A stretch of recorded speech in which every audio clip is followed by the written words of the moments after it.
You may have been doing some genetic genealogy for a while, and you may be getting up in years because that happens to all of us.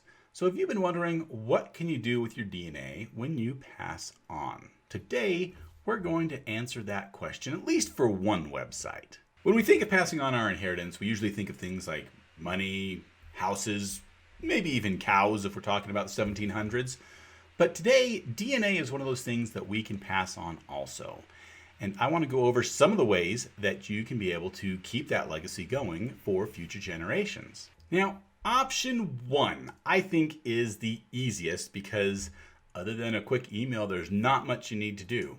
And that is simply give your relatives that are interested in genealogy your username and password. Now, this hinges on the fact that you have some relatives who might be interested in genealogy, which for some families, you may not have that. In that case, maybe there's a friend that you're willing to give that information to as you're getting on in years. Now, the reason why this is really simple is because by having your username and password, they have access to your account. One thing you may be concerned about before then is you may not want them to have access to your account until you pass away. So that's one consideration. Another consideration is check out the terms of service for the website you're using to determine whether or not you actually can be giving people your username and password. Now, I doubt that many of these websites are going to do an investigation to see who exactly is using that username or password. Just recognize that by doing this, in some cases, you may actually be violating the terms of service.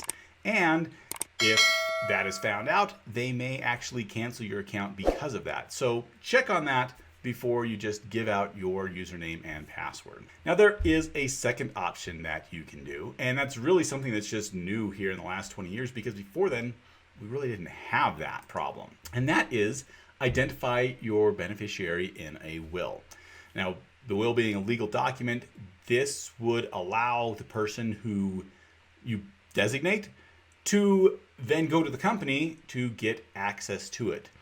Now, unfortunately, because this is so new, there's not a lot of case history as far as what is allowed, what is not allowed. So whether or not a DNA company is going to actually provide that access to your beneficiary might not be as cut and dry as you think.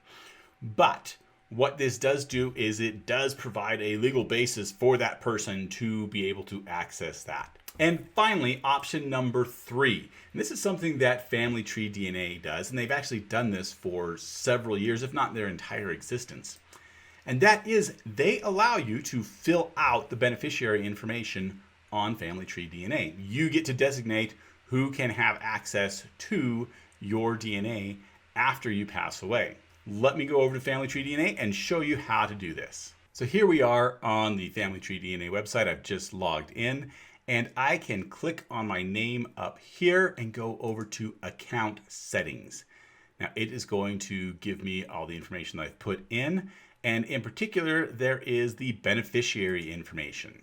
By clicking on that, you can see that you can put in the name, the phone number, and the email. Now the name and the email are required. The phone number is optional.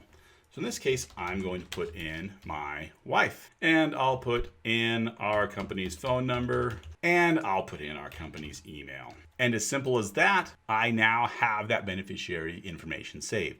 I can go through and I can change that at any time or delete it if I want to. And this is one thing that I would recommend is probably once a year you want to go in and just check to make sure that you have the phone number correct and the email correct. It might be that somebody's no longer using that email, or it might be that the beneficiary you designate has already passed on themselves and you want to designate someone else. So there are 3 ways that you can designate a beneficiary. And if you want to learn more about how to use FamilyTree DNA, then why don't you watch this video up top. But if you're interested in something else about genealogy, then watch the video down below.